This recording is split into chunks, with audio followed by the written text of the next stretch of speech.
The following program may contain coarse language, violence, nudity, mature subject matter, or scenes which may not be suitable for all viewers. Viewer discretion is advised. All Hit Radio.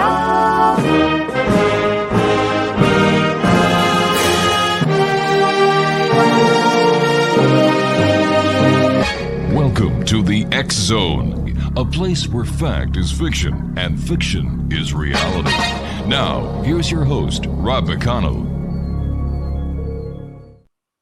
And welcome to the X Zone, everyone. I am Rob McConnell. We're coming to you from our broadcast center and studios in St. Catharines, Ontario, Canada.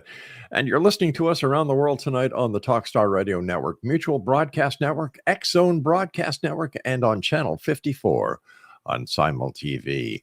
If you'd like to send me an email, xzone@xzoneradiotv.com, and on all social media sites, X-Zone Radio TV. Before we get to my guest this hour, a good friend of mine, Craig Sim Webb in Montreal. Well, he's usually in Montreal when we speak to him on the show, but he's in Florida these days. And before we get to Craig talk about dreams and music and other great stuff, big story in the news these days, it has been for the last, I think, 8 days now, is the Chinese spy balloon. Now, I've got a few questions. Why did the Americans wait so long to shoot it down? Number one. Number two, what happened to the Canadian armed forces? Why didn't Canada shoot it down when it crossed into Canada? And number three, why didn't the Americans shoot it down again when it crossed into American airspace, hovered over Malmstrom Air Force Base, where a great number of nuclear missile silos are?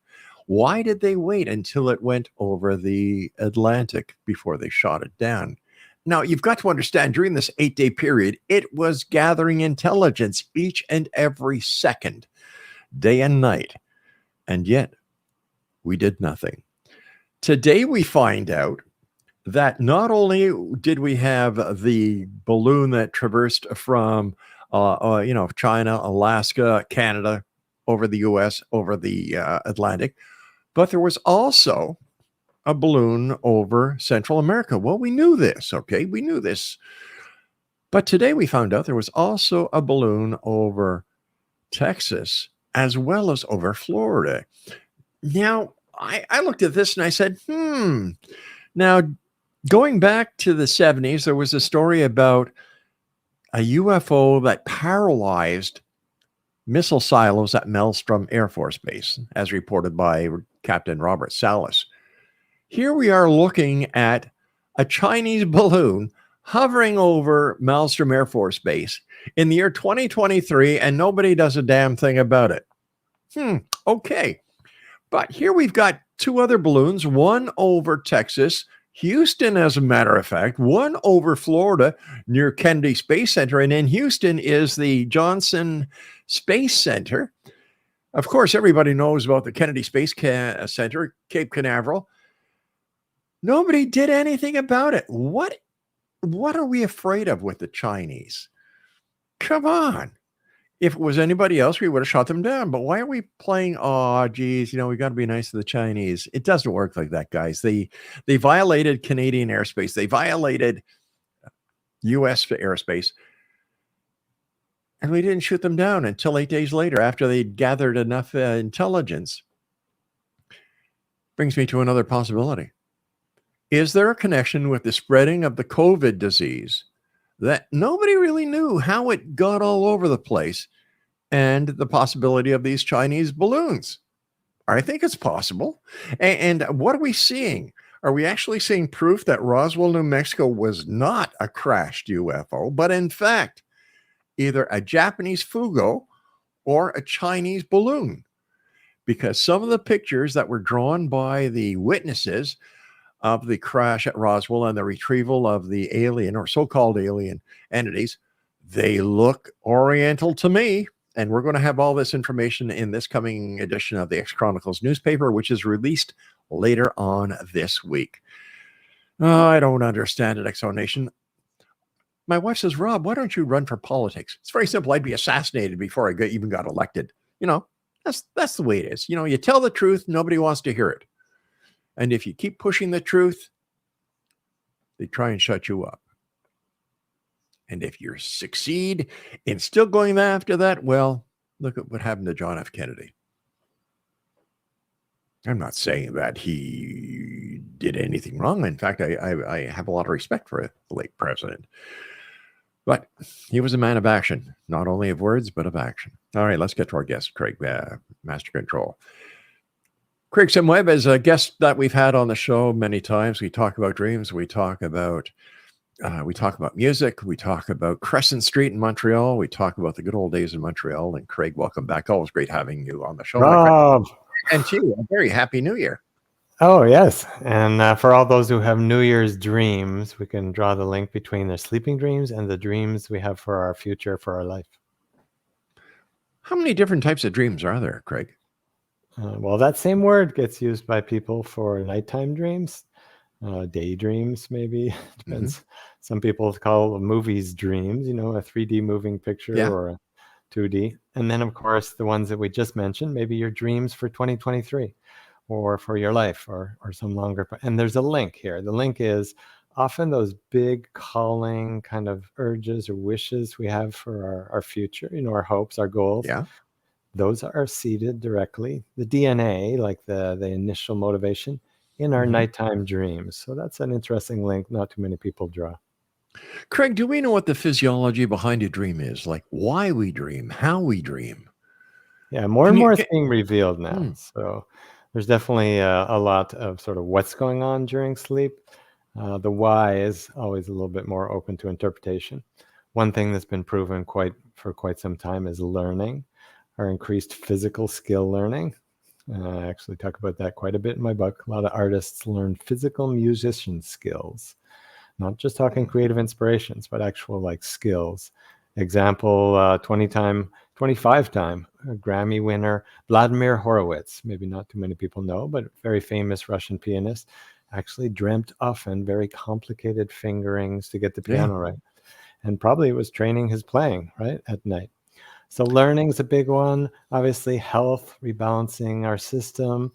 I would say we got the psi factor. We have our little, to use your balloon analogy, we send out our little balloons at night to answer a question. So creative insights, maybe telepathy, clairvoyance, precognition, lots of things we can get to today. So lots of facets. And those things, all those things we just spoke about, they could help us in the evolutionary sense with survival. If we can tell when the woolly mammoth, or I guess the saber-toothed tiger is coming in advance, or if we can sense the environment, it could like protect our lives and help with evolution. How does our daily activities affect our dream state? Yeah, I'll give you an example. Maybe you can help me. The other day, I was told that something negative about someone. That night, I dreamt of a snake. All right. Now I looked at my little dream book that I was given many years ago, and it said a snake is a person of deception and beware. Well, I already knew that, but is it possible that because of that interaction I had, or the information I was given, that during my dreams, I actually changed this person from a person into a snake? Maybe that's from a waking point of view. Don't forget, this is unobvious, but we have like kind of our fixed symbolism, and we call it life. Right. So the person is there. But maybe this is just a guess, because we'd have to see your other dreams. I prefer to interpret like a dreamer and their life and other dreams, not just a dream. But snake might be closer to the core feeling, and then the person was exhibiting the feeling, or was a mirror for that situation. The situation was a mirror for the feeling that day. You could say, yes, I turned the situation into a snake because the feeling is connected. Also, dreams know what your future and your next day was going to be. They know, for example, you have your little dream dictionary. So they might have seeded the snake to help you get a connection. Watch out for this guy. Yeah. In your opinion, after studying dreams as many years as you've had and talking to the thousands and thousands of people you have, why do we dream? Yeah, well, the learning's there for sure. I think one of the explorations we could offer is a question, not necessarily like an answer. And it sort of shows like how multifaceted that, I think, answer would be for why do we dream, is why do we live? What's life for? which seems like, how's that an answer? But it's just so multifaceted, and everybody's going to have their expression, feeling, ideas about it, opinion. Sense from, I guess, seeing people, we certainly dream for the physiology we talked about. We're certainly dream to get creative insights. Some of it just entertainment, play, fun. We watch a movie, we dream at night. Why is that so different? A little link you might like, Rob, actual physical movies that we see on now, like our streaming services and before, and maybe still somewhat on the big screen, were probably directly connected to us or brought to the physical life from dreams, since Thomas Edison, who more or less perfected the movie projector and the things that connects the soundtrack to the film, actually was often encouraging his employees to dream, like even at work, take a little cat nap, get a creative inspiration. The light bulb example. Yeah. And so movie projectors that make public dreams might have come from personal private dreams of a couple inventors. Craig, stand by. You and I have to take our first break. Exonation, our guest is Craig Sim Webb. His website is www.dreamsbehindthemusic.com. And Craig and I will be back on the other side of this break as we continue talking about dreams, music, and much more. This is the X-Zone. I am Rob McConnell. Don't go. And welcome back, everyone. Before we bring Craig back on, if you would like to take part in the 2023 coffee survey, visit www.consumersurveys.com/coffee-survey-feb-2023, or visit us at www.xzoneradiotv.com. There is a link to that survey. We'd certainly love to get your feedback about what you feel about coffee, where you think coffee is going to be going in the future. Once again, the X-Zone is being brought to you by Beautiful Mind Coffee. Visit online at www.beautifulmindcoffee.ca. Craig Sim is our guest. Craig Sim Webb is our guest. His website is dreamsbehindthemusic.com. Craig, why did you decide to become an expert in dreams? Well, I think it was more like I got kidnapped. Oh, no. Instead of me deciding.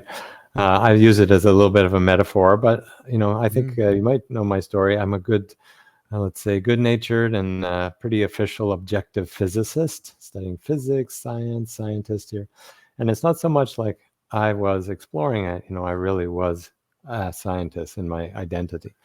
And then, pretty strangely, and now in retrospect, a little more obvious, but at the time, a big shocking experience, stuck under a whitewater raft, maybe 10, 15 seconds, no chance to gasp for air.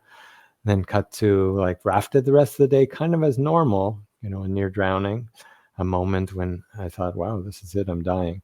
And then started remembering 10 dreams a day, having lucid dreams, premonitions were very specific that came true.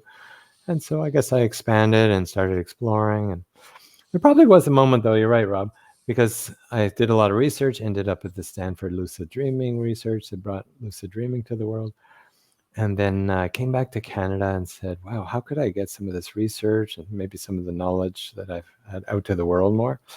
And that night, or maybe a few nights later, as I was still wondering and wishing for, I guess, my career or calling, I had this powerful dream where I could speak at schools and speak on radio, television, and later in the dream, play music, share some of maybe the same insights creatively through artistic means. So, downloaded songs and things. And so I guess kind of like a link, I clicked on that link, and here you see lots of choices and devotion 30 years later. That's where I guess it originated, back in that simple dream and the choice to follow it. Now, Craig, prior to your near-death experience under the raft, had you been involved in music as much as you are now, or was that the event that clicked on the switch that brought you to where you are, not only as a scientist, an accredited scientist, as a dream researcher, but an established musician? I don't think that was exactly the moment where it started, because at age 19, I did buy myself a guitar. You might remember Steve's Music. Oh, yeah. On wait a sec. On they moved, so they were be, on near Place d'Armes Metro, but they moved to That's right. St. Yeah. Catherine's now. So during Yeah. COVID, I think. I remember Steve's. Yeah, I bought my first guitar from there as well. Oh, well, wait, we have to find out about your music background. Yeah. Anyways, just started fumbling around, didn't take too many lessons, singing a little bit. So I had the spark. As a child, I got piano Yeah. lessons, but never followed it.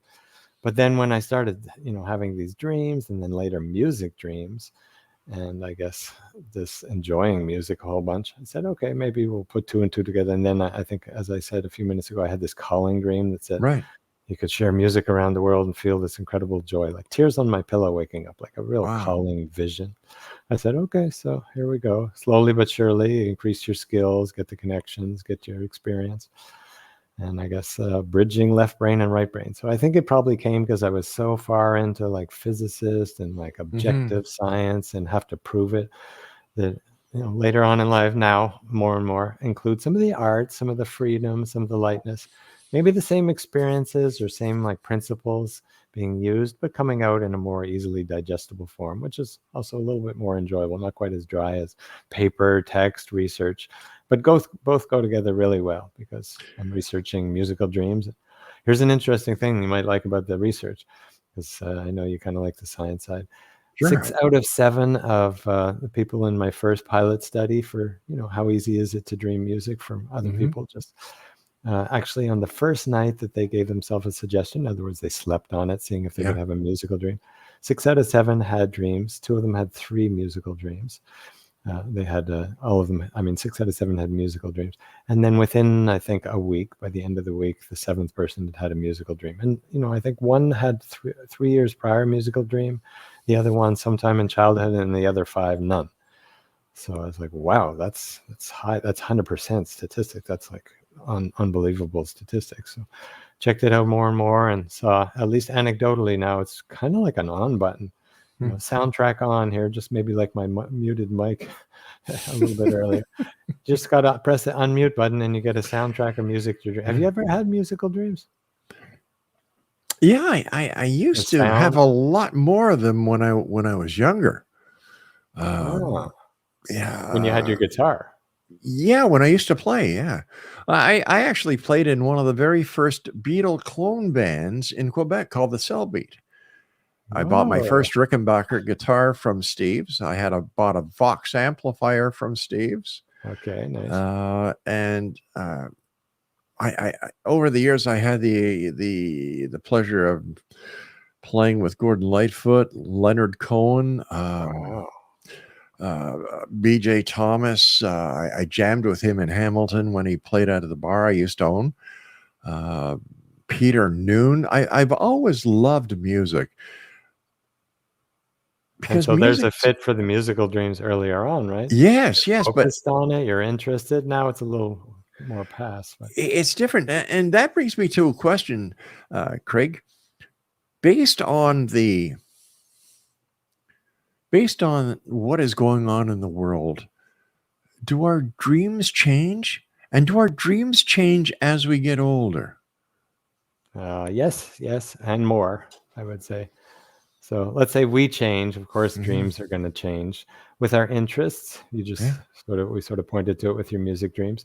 With our focus.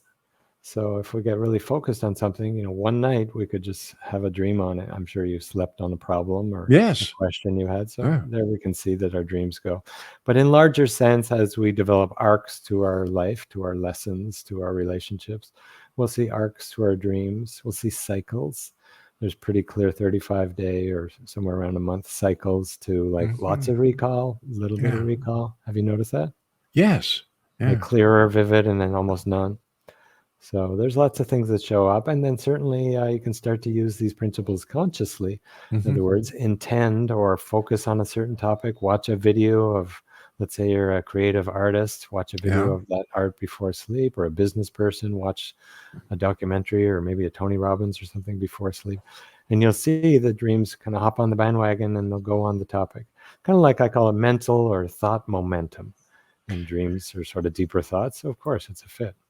Let me ask you this, Craig. Is a person who does psychic readings, are they experiencing a waking dream? And is this where they're getting the information from? Or is there something really paranormal about what they're receiving and how they're receiving it? Well, I certainly can't say one size fits all. Okay. There's lots of levels of, let's say there's levels of piano players or, I don't know, sports athletes. Same thing for dreamers, intuits, and psychics, I guess.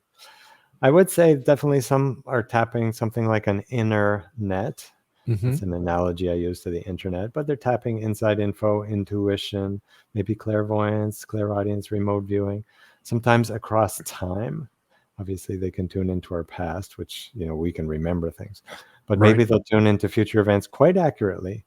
And it's not too much different than dreaming well, because dreaming is a skill. It's not just something that happens to you. You can actually develop it like any other muscle or any other skill. So I imagine since they focus on it, they work it every day.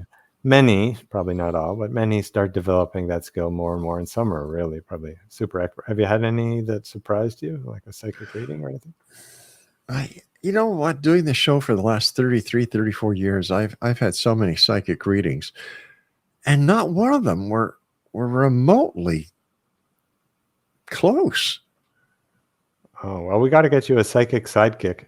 Yeah, I think so. I think so. That's true. And that's, I feel so bad about that because, I get these psychics who come on the show. And in fact, I don't do it anymore because I felt so sorry for them.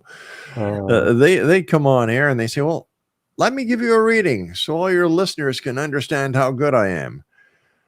Okay. And they're way You've off had a base. sister. Your sister passed away. No, I've never had a sister. Okay. Your older brother is. I don't have an older brother. Okay. Your father is giving me a message from the other side. Well, I don't know how he's doing that because he's still alive. And it goes on. And I felt so bad for these people that I just stopped doing it. And then every Friday night, Craig, we used to have what I called Psychic Fridays, where we'd have 2 or 3 different psychics on, and we'd open up the lines. And you'd always get the same question. Am I going to meet Mr. Wonderful? Am I going to get a job? I just decided it's not worth it. Because I'd chirp in and somebody'd say, am I going to find the love of my life? And I cut the psychic off and I say, hey, listen, let me ask you a question. How do you go out to try and find Mr. or Mrs. Right? Are you going out actively seeking them? Well, no. So you're waiting for the Federal Express person or the postman or your pizza delivery person, right? Well, no, that's not what I'm getting at. So why don't you go out and take positive information? And my producers and one of the station managers said, Rob, we understand what you're doing, but can you, a little gentler? Yeah. I figured, well, doesn't the listener deserve to understand that not everything that these psychics say are 100% right on? Yeah. So, and then when you look at people, for example, Sylvia Brown on Montel Williams said that this young girl was alive, this, that, and the other thing, and the young girl was dead. Robbie Thomas here in Ontario came on the show and was saying that this little girl was alive, or I forget how it was. She was either alive or dead, and this and that and the other thing. And what he said was the exact opposite. It brought the parents to tears. And then the question is, how can a psychic predict, even if it's in a dream, Craig, when according to all these people, we have free will? How do they know if we're going to turn right or going to turn left? How do they know if the future isn't done yet and we have free will? These are some of the questions that I just can't get answers to. And it's frustrating. Well, I like that you keep I'd say like good, I use the word not in like the religious sense or anything, but good discrimination, like mental clarity. I have the scientist self. I guess luckily I sort of bridged a little bit of those two worlds. So it's a point that's very close to my heart. That if you throw out the mind and sort of analysis and checkability, like, verifiability, you're throwing out at least half the equation and just could take anything. You can't act on it. because it could be the true one, and it could be blind, and you'll never know. And so then you have to start looking at statistics. I answer it with a physics model, I guess the many worlds paradigm of physics, that there's lots of probable futures. Yeah. Some are more likely. We did get like quite a number of reports, and I had a strong, clear dream actually 5 years on the morning before September 11th. Really? September 11th, I guess 1996. Yeah. Of huge buildings crumbling into the ground. I didn't think anything of it at the time, but I just noted it in my journal. And I know one of the principles is you actually often dream things that are related on the same day previous years. I don't know, like a strange birthday dream or some kind of seasonal something. But I just happened to be checking back one time, and I think I might have searched, buildings crumbling. And I said, oh my God. And I got a lot of calls. So I thought, okay, a very likely or a highly probable event, the terrible events of September 11th. Some people tuned into, which is, that was a one time in the West anyways. So a pretty rare, unlikely thing. And the people that I like, or the ones that I would take as valid, actually had to have proof that they spoke it, shared it, or drew it before. There was one artist who actually drew it like crazily clear, I think, and showed, I guess, whoever it was, and was trying to get them to like be careful and beware. Yeah. So some of these things, they're always going to be first person anecdotal because they're a bit tough to prove, but there's been research that gives it, under the 0.1% probability of just random chance. And then I start to go, okay, there's something, and we need to explore, learn more. Some people have more of a gift. Some people trained in it. Some people are making it up, especially when they change the story. They said, oh, your sister. Well, I don't have a sister. And then they twisted, oh, maybe it was a past life. Right. So Yeah. That's starting to get a little bit more question mark. Before we go to our break, Craig, I used to, in my earlier days when I was at CKTB, we would go to all the different psychic fairs throughout Niagara, Hamilton, Halton, and into Toronto. And I would watch the people go from psychic to psychic to psychic to psychic to psychic, and they're shelling out anywhere from $40 to $150 a shot. And I said to one of the organizers, why do they do that? And he said, Rob, it's very simple. They keep going until they hear what they want to hear, and then they leave. Yeah. Hope. Maybe something like that. A wish. Craig, you and I have to take a break, my friend. Please stand by. Exonation, Craig Simweb is our guest. www.dreamsbehindthemusic.com. This is the X Zone. I'm Rob McConnell.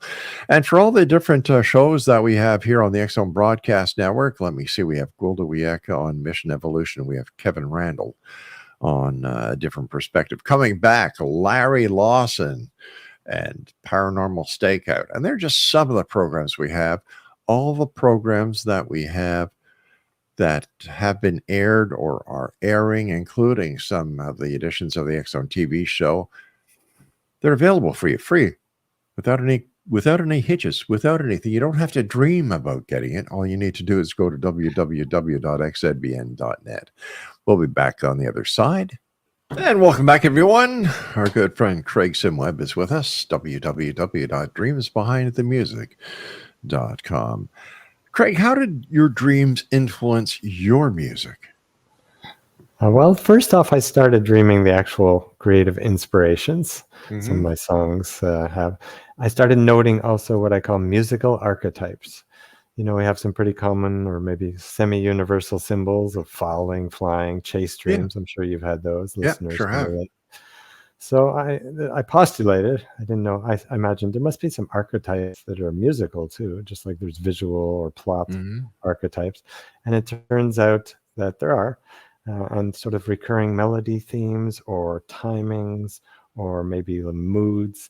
Moods is a little more, loose because obviously there's only a limited number of sort of feeling ranges. But example for me, as a really creative person, the sound of my name here, Craig, creative. I often dream in descending thirds. So, bup, bup, bup, timing, and also the note speed of, I guess, off the beat of like 4/4 time thirds. So I thought, oh, that's a pretty interesting archetype. Then I started having actual principles that, have you heard of synesthesia? Have you ever experienced that, Rob? Senses crossing over? I'm sorry, what did you say, Craig? Have you ever experienced synesthesia?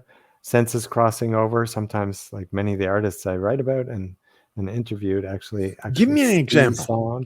Give me an example.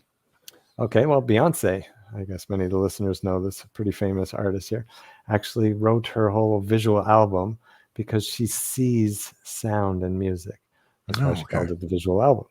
Other people, I guess Mozart said, okay, I have a different, he didn't say synesthesia, but he says, I have a different skill than many.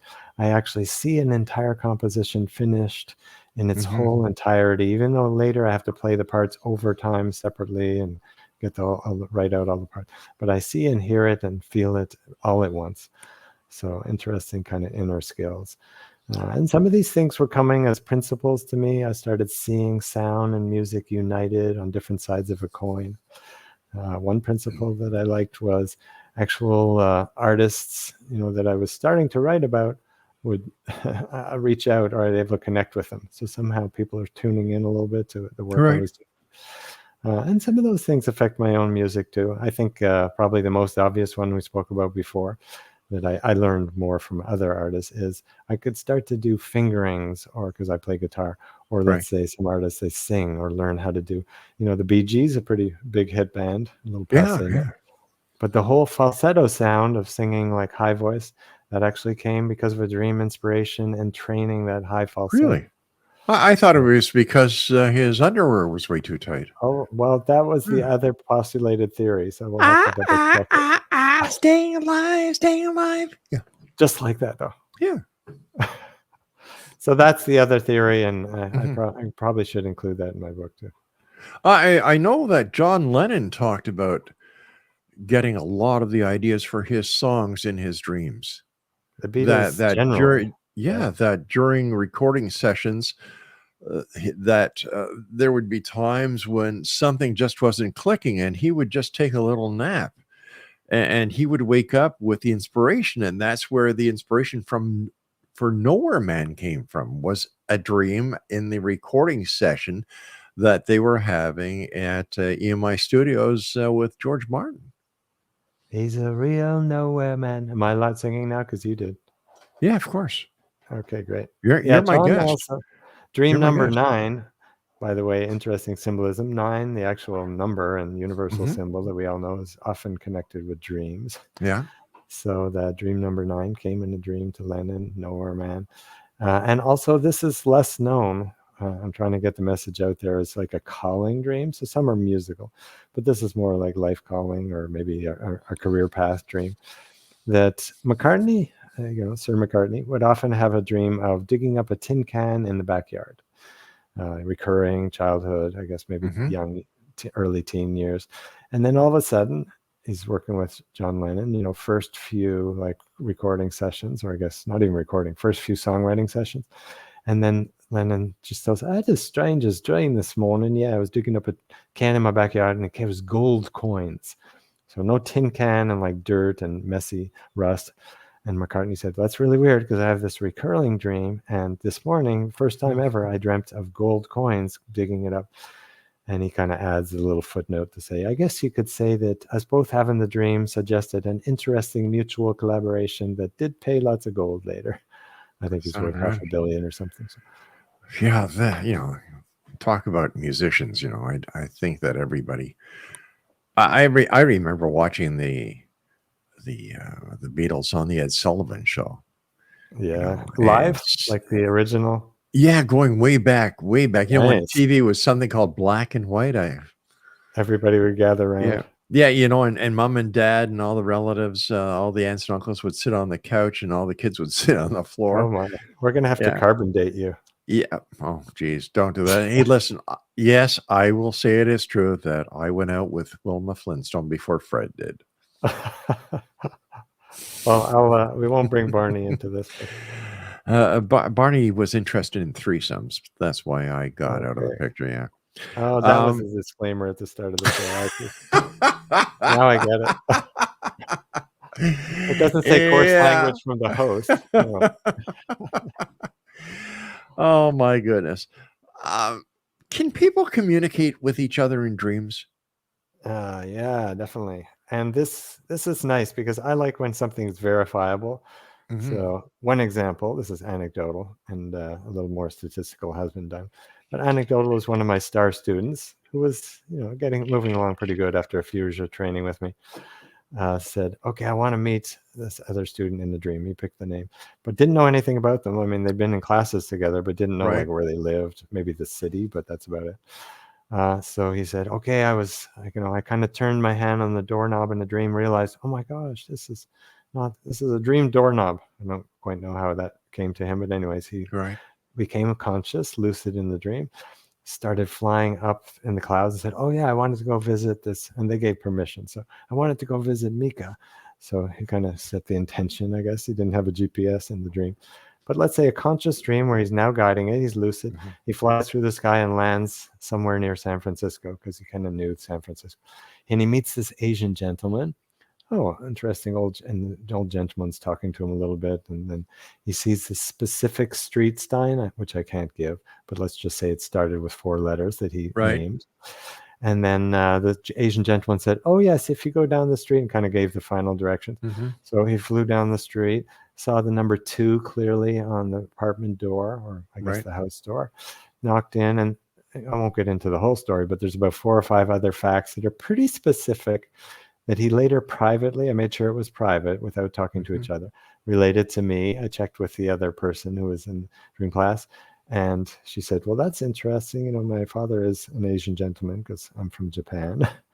And it's interesting because another fact I didn't share, he saw her photo, the photo of the Asian gentleman in the lobby or in the, I guess, what do you call it, vestibule of the house. And she goes, that's interesting because I actually had it there up till a week ago, but now I put it in the drawer. But he was Wow. a picture of him. And so she described the picture. And then she said, the name of the street starts with these letters. I said, okay, that's good. Because I asked specifically what street. Sure, of course. And then enough facts to say, okay, we don't have to overkill it, but something pretty unique's happening. And she got so excited and into it that she sort of sent a dream and kind of met and found some verifiable connection.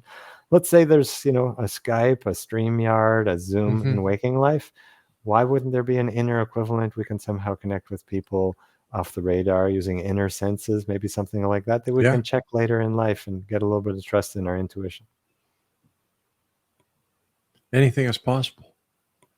Yeah. Like I've always said, my friend, the only difference between a dream and reality is just doing it. The dream is the idea. Reality is the action to getting to where that dream brought you to.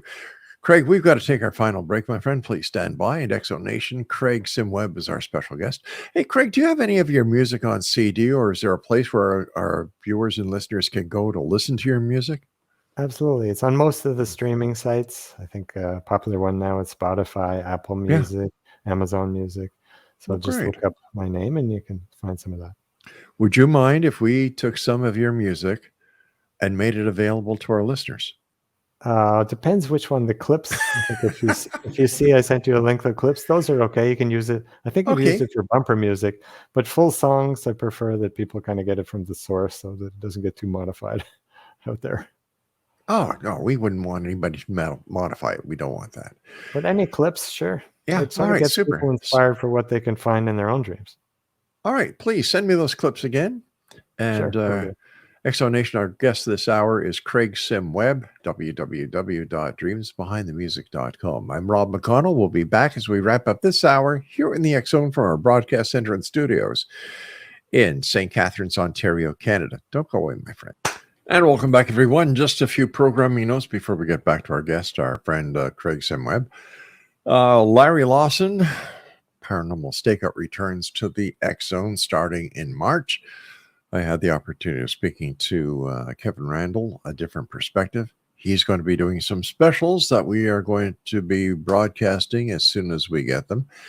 And of course, the X Chronicles newspaper for February. March is available later on this week at www.xchroniclesnewspaper.com. The X Zone is being brought to you by our good friends at Beautiful Mind Coffee, www.beautifulmindcoffee.ca. I was speaking to Chris Winslow, the COO of Beautiful Mind Coffee, earlier today. And Beautiful Mind Coffee is going to be available at Amazon.com as soon as the link is available. They're telling me that it will be on their website at www.beautifulmindcoffee.ca. Craig, let me ask you this question, my friend, and it only came to me as I was doing the throw for Beautiful Mind Coffee. What we eat and what we drink, does this affect our dream patterns? Completely, as do, of course, medications, drugs. Yeah. So this one's caffeine.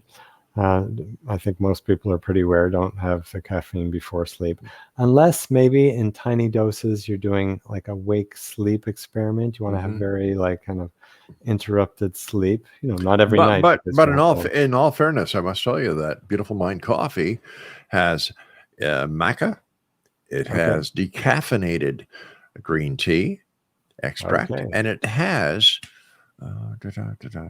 American ginseng in it. So that could be interesting. I don't know the specific effects of those, but try it. Send me your mailing address, and I will send you a package of Beautiful Mind Coffee. Thank you. My pleasure, my friend. That's great. And we drink it all. Theobromine. Pardon? Do you know theobromine? That's the active ingredient in chocolate. About a third of people, that'll have a similar effect of a little bit more wakeful, usually after a couple hours of sleep. I've got to tell you something here, and it'll be between you and me and all our listeners, right? My wife is addicted to chocolate. At night? Any time of the day. Laura! Gosh. Okay. Know what? It's funny. Whenever she's feeling down in the dumps, I go to the dollar store and buy $30-$40 worth of chocolate bars and say, "Here, honey, I hope you feel better."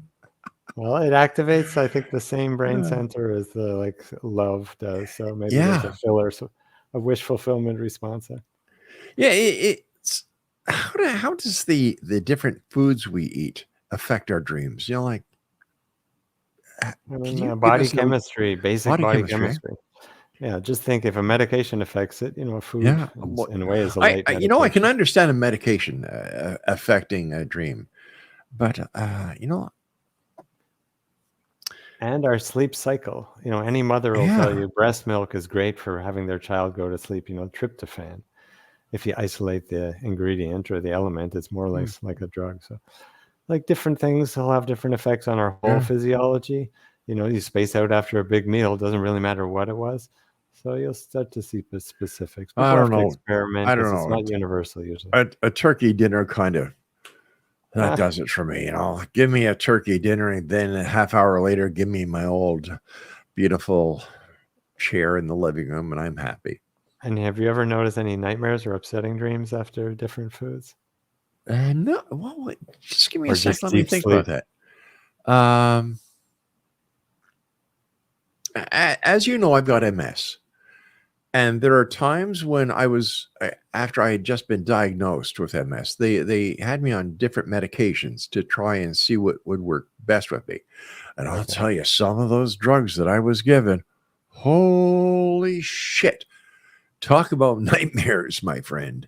And others, man, they just did the trick.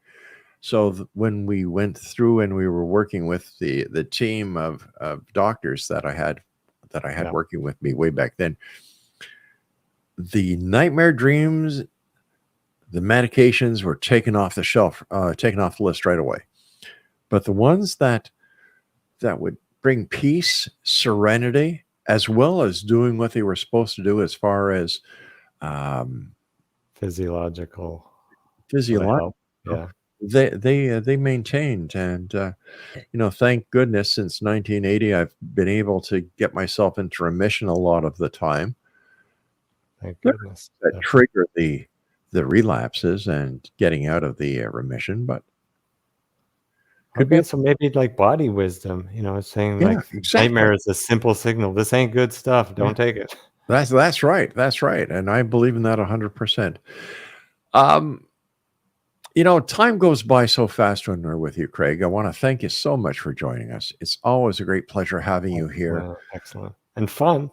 I've got to tell you something, pal. A little bit of fun here. I've known you, I don't know how many years now. I think we've passed the 10-year mark since you've been on the show with us. Easily, yeah. I respect you. because you're a scientist. You've paid your dues. You know what you're talking about. We have people come on the show who are dream experts, that their expertise comes out of a book. You, my friend, are the real McCoy. And I want to thank you very much for all you do and for bringing the information as well as your personal experiences up to the listeners of the Exo Nation. So now I'd like to ask you, Craig, what is your final message for our listeners and viewers tonight? Well, appreciation first for recognizing that. Not everybody recognizes that. Appreciation for listeners who might act on some of this, let's say, some of the fun stories, but there's some helpful tips hidden in there, principles you could try, experiments. Certainly on the website or in the book, you can check out more. So thanks for acting on them, because we want your dreams, your hopes, your inside info, your insights in our world. So please act on your dreams. And if you want to check out the book, there's lots of great, interesting stories, but lots of universal principles and some techniques, dreamsbehindthemusic.com. And if it speaks to you or the show speaks to you and you want to go a little deeper, check out craigwebb.ca. And we can discuss and see if you want to train or be part of a class or something. And then look at all the free info online that helps you recall dreams, how to go more conscious or lucid, how to have creative dreams. Let's just get everybody really dreaming a better world and a better life. That's what we're after. Craig, always a great pleasure talking to you. Safe travels, my friend. Let me know when you get back to the beautiful city of Montreal, the city that I love. Thanks, Rob. I'll have you back. I'll send you a link with a little music for your listeners. Please. Check out the X-Zone website and you can find some of those. Appreciate it, Craig. Take care of yourself. Safe travels. And thank you so much for joining us tonight, my friend. Exo Nation, my guest this hour has been Craig Sim, www.dreamsbehindthemusic.com. Well, that's it for tonight, Exo Nation. I'll be back tomorrow night at 10 o'clock as once again we cross the time-space continuum to this place that I call the X-Zone. It's a place where people dare to believe and dare to be heard. It's a place where fact is fiction and fiction is reality. And the X-Zone comes to you from our broadcast center and studio in St. Catharines, Ontario, Canada.